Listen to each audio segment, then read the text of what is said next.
Azafenalay masonao mba hamakiko ny vetsom-ponao fitialokalonao ay faonoakako toky teny fitiavana mandeha atsika sao.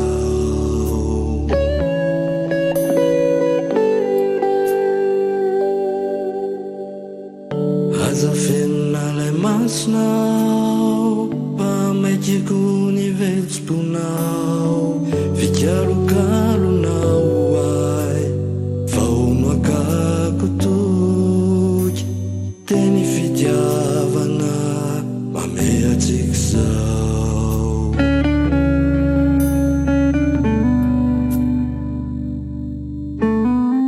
Gonony antsofiko mora hoay vetsony fonao malefaka fiangala ny feonao mampakoritsina mambabo fosifanay ahita lanitravo fa ianao ay okoboniko fa